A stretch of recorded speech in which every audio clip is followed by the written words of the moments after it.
Alright YouTube, what's going on? We are looking at a new knife here from Kizer. This is the Lancer fixed blade. Dirk Pinkerton design. I do lots of work with Dirk Pinkerton. And get the box out of the way to look at this guy. It's got a nice sheath, that's for sure. They did really well on both the knives. The latest fixed blades, the Bush and then this Lancer with the sheath. Very nice sheath. So let's talk about this guy a little bit. This is the Kizer Lancer fixed blade. So like I said, Pinkerton designed. And a little back story on this guy before we get into the specs and all that kind of stuff. Pinkerton basically designed this knife for concealed carry. It's more of a defensive fixed blade than anything.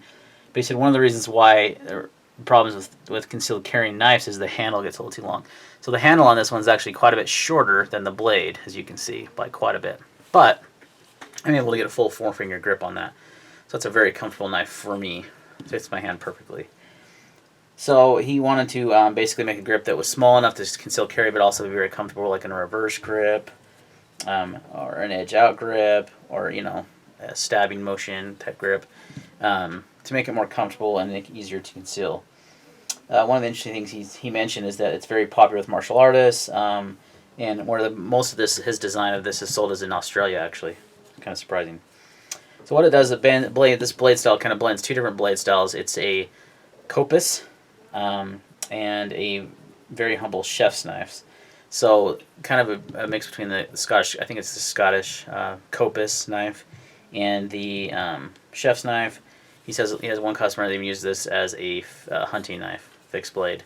So it is pretty versatile. I would definitely lean more towards concealed carry self-defense for this, but it is made out of S35 VN steel, and they went with a tall hollow grain on this one. So interesting to and see. They had mentioned originally it's going to be 1.6 or 0.1 inches, 0.16 inches thick on the blade stock. So let's see if they stuck to that. It's actually thinner. 0.12. Oh, nope.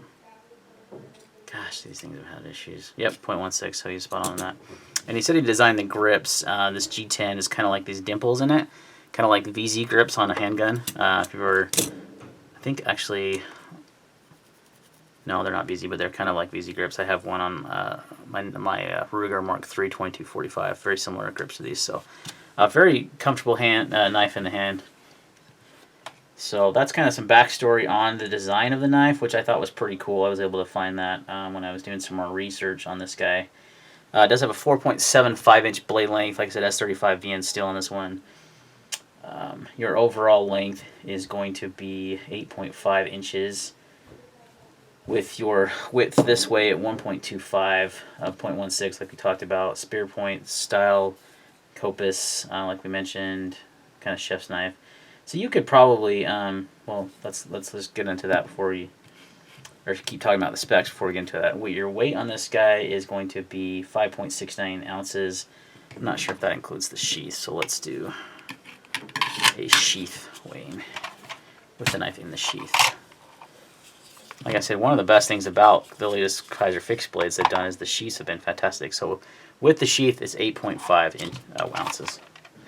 So it's a pretty good sized fixed blade. You're going to want to make sure that it's something you could carry in your area, being that it is a 4.5 inch blade on this guy. So if you can conceal carry something like that, and I did actually carry it one day, all day, and I had it on my left side like this. Let's go ahead and zoom out a little bit. There we go. Had it on my left side like so I could grab a reverse grip on my off or weak side.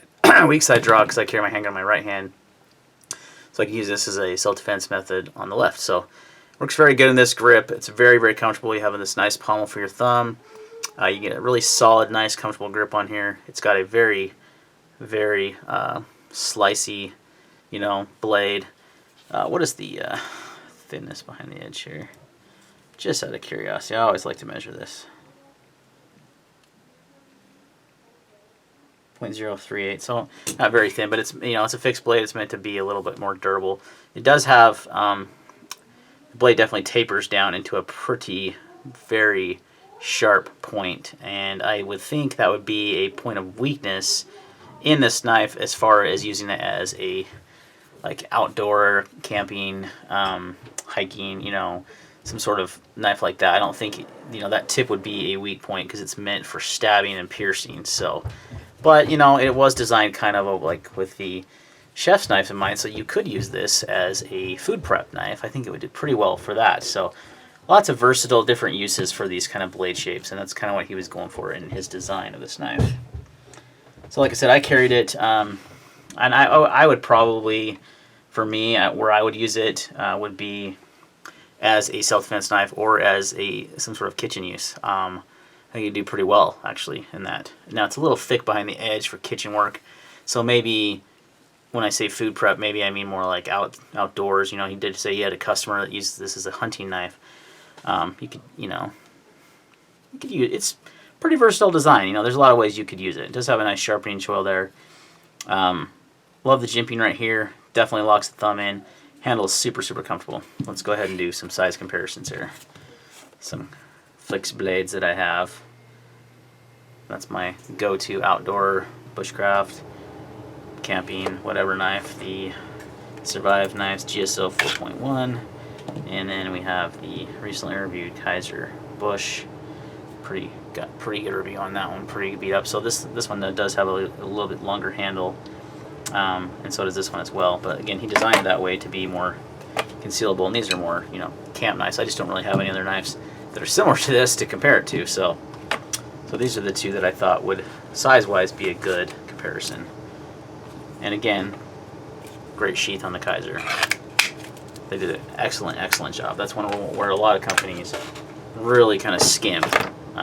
Tops, SE, they make a lot of fixed blades. They do kind of just mediocre at best sheaths. So your price point on this guy is about $140, which for a fixed blade of this size with S35 is pretty reasonable, I would say. Good blade steel. Definitely more, but kind of a fancier steel to put on a self-defense style knife. And I say that because depending on how you use this, you know, you may never even use it because it's, you know, you don't necessarily need an very good edge, retention steel like S35 is. You know, you may not need that. So that's how I would use this knife and kind of how it was designed. And I imagine, you know, he says he sells this a lot in Australia. I can see why they can't carry firearms and stuff there. I'm not sure how their knife laws are, but overall, again, the sheath is great. It's Kydex. You have this clip that is a belt loop. You could also run soft loops through this as well if you wanted to carry it horizontally. You can actually you can't carry this clip horizontally. I tried that. It only swaps basically left and right hand side. So overall, a really cool fixed blade from Kizer. I like it. It's definitely unique. It's definitely very, very comfortable in the hand, and I can see, you know, multiple uses for this kind of knife. So thanks for watching this video, guys, and we will see you on the next one.